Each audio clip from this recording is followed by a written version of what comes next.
All right, take a look at this. Doug Christie in the car. Good to see you, Matt. You as well, man. How you been? I've been pretty good. Just kind of, chilling a little bit. Got this new show we're doing, so that's kind of fun. This is awesome, man. You remember back in the day? Well, let's start back in the day, because back in the day, when the Kings, and I always say this and people get mad at me, but when the Kings were good, you were part of all that, man. I was in the middle of all that. It was so much fun. Let's start with, back then and playing on a team like that. Was that just awesome for you or what? As time goes on and we recollect and we look at where the Kings are now and we look at that, and I look at like Golden State and San Antonio and all those teams nowadays, it just makes me appreciate it all that much more. Being on something like that is what I call basketball nirvana, meaning that guys get along. You got a culture that is fantastic. You have a style of play that is fantastic. And then the caveat, the cream de la cream, is the fans in Sacramento made it just outstanding, man. It was incredible. Did you guys hear the cowbells as much as we all heard them in the stands?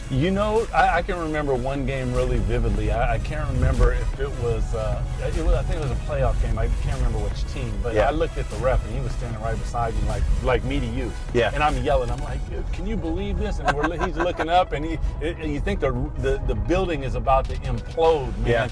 Yeah. Sometimes it would go away because I get caught in it, and I'm in the middle of a bubble, and I'm kind of protected because my mind's going and it's kind of quiet.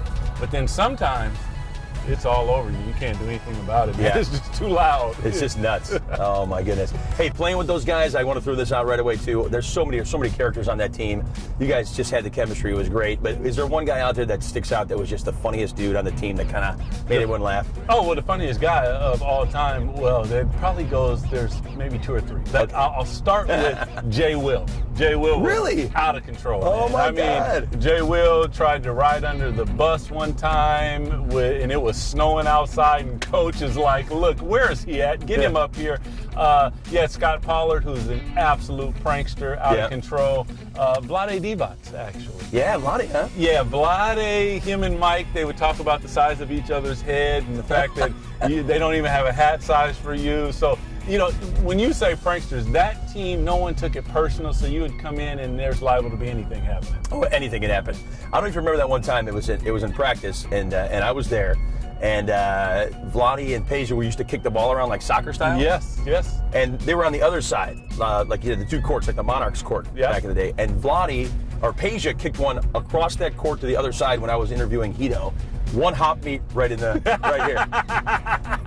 I went down. I bet. Weber was on the ground. I mean, everyone was rolling, laughing. I can't picture. I'm sure you were there, obviously, but I can't remember what you were doing. But oh my God, that's the stuff. No doubt that it was made up. It was. You remember Mini Me? In the movie Austin Powers. Oh, yeah. He had the gray suit on. Right. Well, Mike Bibby came in one time to the locker room, and he had on this new Air Jordan suit. It was that color. So I don't know how Vlade did it. By the time we came back to the game, because we were at shoot-around, by the time we came to the game, there's a cutout of Mini Me with that gray suit on, sitting on Mike's chair, and man, we almost peed on ourselves, man. Everybody cried. Mike, I don't know how much he liked that one.